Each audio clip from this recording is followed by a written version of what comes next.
Top quality और consistent performance के लिए सिर्फ सिल्वर पंप नाम याद रखना।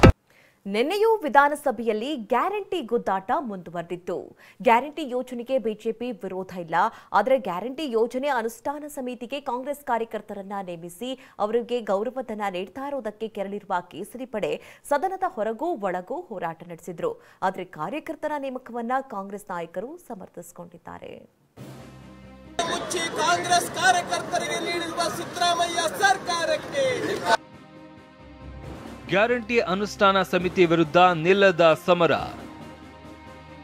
ಸದನದ ಹೊರಗೂ ಒಳಗೂ ಬಿಜೆಪಿ ದಳ ಹೋರಾಟ.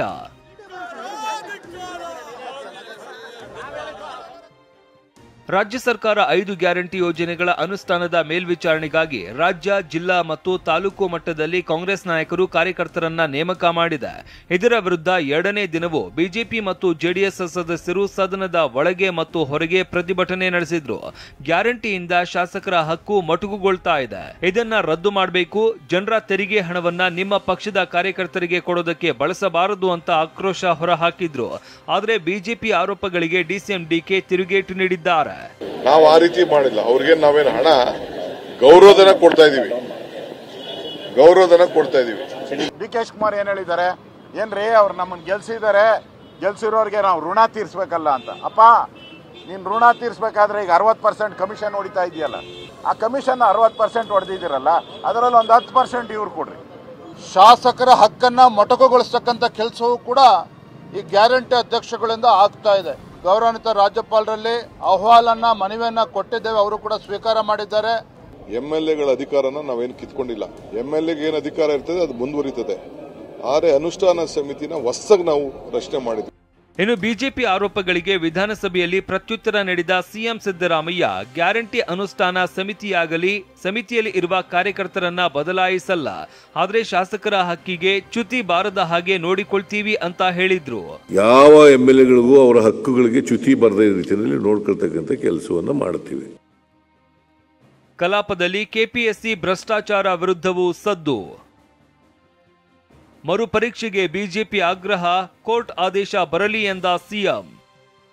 ಕೆಪಿಎಸ್ಸಿಯಲ್ಲಿನ ಭ್ರಷ್ಟಾಚಾರ, ಕೆಎಎಸ್ ಪೂರ್ವಭಾವಿ ಪರೀಕ್ಷೆ ಹಾಗೂ ಮರುಪರೀಕ್ಷೆ ಪ್ರಶ್ನೆ ಪತ್ರಿಕೆಯಲ್ಲಿನ ಭಾಷಾಂತರ ಲೋಪ ವಿಚಾರ ನಿನ್ನೆ ಸದನದಲ್ಲಿ ಸದ್ದು ಮಾಡಿತು.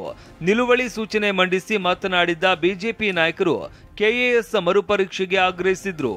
ನೋಡಿ, ಕನ್ನಡದ ವಿಚಾರಕ್ಕೋಸ್ಕರ ಹೇಳ್ತಾರೆ. ಕನ್ನಡ ವಿಚಾರ ದಯವಿಟ್ಟು ಇದಕ್ಕೆ ದುಡ್ಡನ್ನ ನೋಡಬೇಡಿ, ದಯವಿಟ್ಟು ಮರುಪರೀಕ್ಷೆ ಮಾಡಿ. ಒಂದು ಮೆಸೇಜು ಅವ್ರಿಗೂ ಹೋಗ್ಲಿ, ಲೋಕಸೇವಾ ಆಯೋಗಕ್ಕೂ ಹೋಗ್ಲಿ. ಏನಾದ್ರು ತಪ್ಪಾದರೆ ಈ ಥರ ಹಾಗೆ ಆಗುತ್ತೆ ಅಂತ ಅವ್ರಿಗೂ ಒಂದು ಎಚ್ಚರಿಕೆ ಗಂಟೆ ಆಗ್ತೈತೆ. ಇಲ್ಲ ಅಂದರೆ ಹಿಂಗೆ ಮಾಡ್ಕೊಂಡೋದ್ರೆ ಬಿಡು, ನಾವು ಮಾಡಿದ್ರೆ ಹೆಂಗೋ ನಿಭಾಯಿಸ್ಬೋದು ಅನ್ನೋ ಮೆಸೇಜ್ ಹೋಗ್ತೈತೆ. ಅದಕ್ಕೋಸ್ಕರ ನಾನು ಆ ಸೆಕ್ರೆಟರಿ ಮೇಲೆ ಕ್ರಮ ತೆಗೆದುಕೊಳ್ಳಿ, ಮತ್ತು ಮರುಪರೀಕ್ಷೆ ಮಾಡಿ. ಇದು ಒಂದು ತಾರ್ಕಿಕ ಅಂತ್ಯಕ್ಕೆ ಹೋಗಲೇಬೇಕಾಗ್ತದೆ. ಆ ನಿಟ್ಟಿನಲ್ಲಿ ಮಾನ್ಯ ಮುಖ್ಯಮಂತ್ರಿಗಳು ಕೂಡ ಒಳ್ಳೆ ರೀತಿ ಉತ್ತರವನ್ನು ಕೊಟ್ಟಿದ್ದಾರೆ. ವಿರೋಧ ಪಕ್ಷ ನಾಯಕ ಎಲ್ಲರೂ ಕೂಡ ಮಾತನಾಡಿದ್ದಾರೆ. ಒಂದು ಲಾಜಿಕಲ್ ಎಂಡಿಗೆ ಹೋಗಲೇಬೇಕಾಗ್ತದೆ. ಆ ವಿದ್ಯಾರ್ಥಿಗಳ ಭವಿಷ್ಯ ಏನಿದೆ ಅದು ಅನ್ಯಾಯ ಆಗಬಾರ್ದು. ಏಜ್ ರಿಲ್ಯಾಕ್ಸೇಷನ್ ಕೂಡ ಆಗಬೇಕು, ಮರುಪರೀಕ್ಷೆನೂ ಆಗಬೇಕು. ವಿಪಕ್ಷಗಳ ಪ್ರಶ್ನೆಗೆ ಉತ್ತರಿಸಿದ ಸಿಎಂ ಸಿದ್ದರಾಮಯ್ಯ, ಕೆಪಿಎಸ್ಸಿಯಲ್ಲಿ ಹಗರಣಗಳು ಆಗಿಲ್ಲ ಅಂತ ಹೇಳಲ್ಲ. ಕೆಪಿಎಸ್ಸಿಯಲ್ಲಿ 15 ಸದಸ್ಯರು ಮತ್ತು ಓರ್ವ ಅಧ್ಯಕ್ಷ ಇದ್ದು ಸದಸ್ಯರ ಸಂಖ್ಯೆ ಕಡಿಮೆ ಮಾಡೋದಾಗಿ ತಿಳಿಸಿದ್ದಾರೆ.